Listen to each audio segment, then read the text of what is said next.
What's going on, everybody? Welcome back to this episode of G4 Outdoors. Today we're going to be doing a field strip, a cleaning, and I'm going to show you how to adjust some things on the SIG P322. Hope you enjoy the video. Well, here's a little story about two friends that came together, and we started up a YouTube just to talk about whatever. We're on a boat catching big bass and smashing them cats, from review videos to just making you laugh. Cause we got guns, we got knives, we got fishing, we got hunting, we got everything you like, so hit that subscribe button. We're in the outdoors, doing things that we love. We're talking guitars, girls, green grass, and guns. So there are some things that I want to go over on this. Some of them are a little wonky, some of them are a little good, but I do want to show you everything about this SIG P322. So anyway, the trigger shoe on here, from what I've seen, this thing is supposed to be really easy to come off, and I thought that you literally just pull down and take it off. But we do have to open up the plastic shoe on the inside. So we can take either an Allen wrench, you can actually take the new trigger that you want to put on here. We'll stick it on the inside and we will open up the plastic piece so that it can come around the metal tabs here. And then you're just going to pull it down and walk it right on out of here. It's a lot easier than what it looks like, but you do just walk that right on out. You take your new trigger shoe and we will walk it right back on up into here, and I will get you guys a close-up shot of this. It's really not hard, it just appears to be hard. Promise just slides up in there and we're ready to go. It is an easy change. Like I say, I'll throw in some close-ups on how to do that. But I do not like the curved trigger as much as I do like the flat-walled trigger. So what we'll do is we'll take the other trigger, we will spread open the plastic trigger to get it to come over the metal, and we will roll this right on out of here, and we will roll the new one right back up into there and make sure that it clicks into place, and there we have the trigger is now new. Okay, the rear sights, it is windage and elevation adjustable.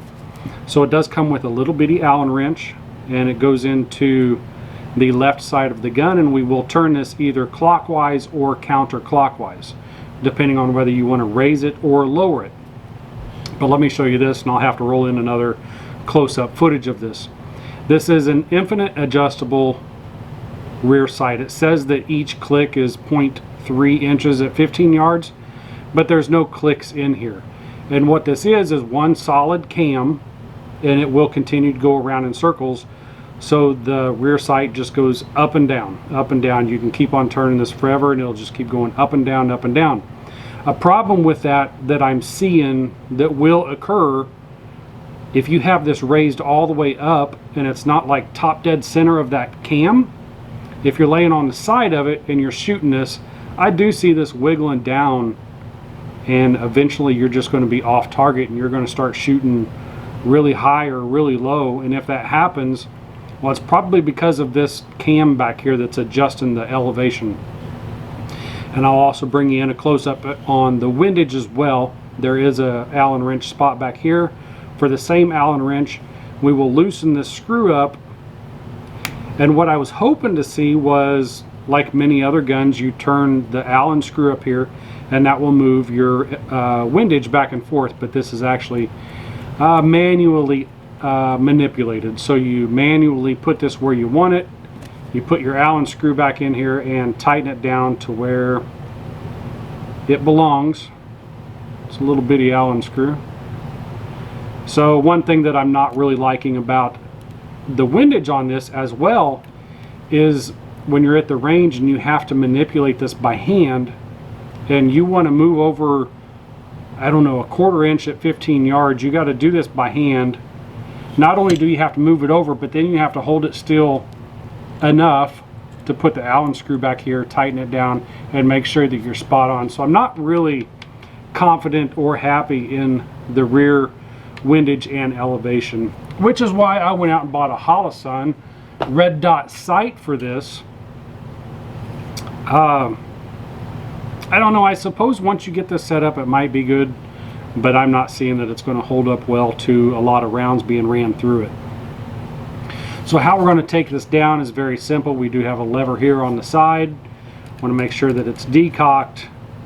We will roll this lever right here all the way up. If you've taken down an SR22 or a 6 Sauer Mosquito back in the day, it's going to be the same thing, being this is a solid barrel mounted to the frame. We will pull this all the way back, lift it up off of the frame, bring it forward, and now we have the top disassembled from the bottom, or the slide off of the frame.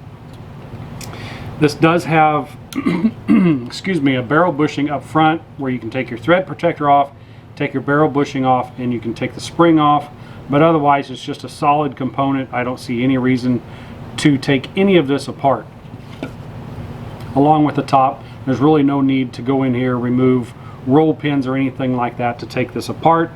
When it comes to cleaning, it's simple. All you really need to do is brush the bolt face off right here to remove a lot of the 22 gunk, and the slide rails right back here on the back. You just simply scrub those out and the top is clean, your slide is clean. Down here on the bottom we'll have some slide rails that are right here. That'll be an easy, just brush those off, and along with the bolt face up here in front, we'll just wipe that off, and that's really all there is to cleaning a 22. When it comes to my cleaning supplies, most of the time I run with rim oil just because it's cheap and abundant. You can spend a little extra money, get some hoppies. It is better. I've seen some reviews where it's better. I've seen some reviews where this is better, so just depending on what you want to use. But if we are going to be oiling this, we're going to be oiling these slide rails right up here. We'll just put one single drop just right on there like that, another one right over here on the other side, and that is all that you're going to need to oil this. Now to put this back on, it is very simple to do. We'll put the muzzle up here into the hole, slide this all the way back, and it will go over the slide rails here and back, and once it falls down over those slide rails, we'll just push it forward. We'll roll this back into battery. It's backwards, I'm backwards, but we'll roll that back into its position, fire it, make sure everything's running right, and it's all back together. So in my original initial impression video on this, I did call this a striker fire pistol, which I'm completely wrong and I was surprised about, which I had no idea. This is actually a hammer fired pistol that's just encapsulated in the back of the slide here. So you can see right here, this is the actual hammer. Go ahead and tell me I'm doing bad things to it, but if you fire this, how do you fire it? I fired it earlier. Oh, this little catch has to be done. So if you fire it, you'll see that the hammer actually comes up. This is not a striker fired weapon like I thought that it was. It's actually hammer fired. So if this beaver tail wasn't on here, actually cock it by the hammer like that. So, you know, one cool thing about cleaning this, when it does come to cleaning this, your sear is right here, so it can be easily, like if you're having any, if your trigger starts getting really gritty or anything like that, well, your sear is right here on the back. You can easily get in there, wipe off any of the crud that is in here that's holding up your sear. I mean, if you start really getting gritty, start getting light primer strikes or anything like that, just come back here, take your brush, clean off this area right here, and that will clean your sear and you're ready to go again. So I really like that this is like this, because if it was striker fired, all of those mechanisms would be up in here. You'd have to take the back plate off, remove some other stuff in here just to get the firing pin out. So being that this is hammer fired, I really do like that. And again, putting it back on just couldn't be any easier. Make sure that your little swivel is up, put your barrel in there, bring it back here to where the slide the slide rails encapsulate themselves. It's back here somewhere. Oh, good grief, it has to be cocked.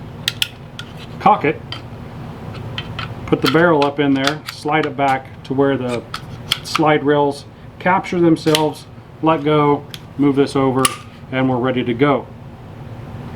The front sight on here, if you do have problems with this, you do need to take the slide off. There's a little Allen screw underneath here to where you can take this front sight off. You can change it to any color you want. But the greens are doing just fine for me. And like I say, I will be putting a red dot on here. So if you haven't yet, hit the subscribe button. And I hope this video brought you a little bit of information on how to take this apart and how to adjust some of these things. A little bit of problem with the windage and elevation, in my opinion. Could be good, I don't know. I'm not seeing good things come from that though. But other than that, hey, hope you enjoyed the video. Hope you learned a little bit of something. I did. Anyways, hope you liked the video. Hit the like button, hit the subscribe button, leave a comment down below. See you in the next one. I'm out. Super crappy, or you might be stuck inside. Search G4 Outdoors YouTube online. But as I look up and I ask, can I please just catch a break?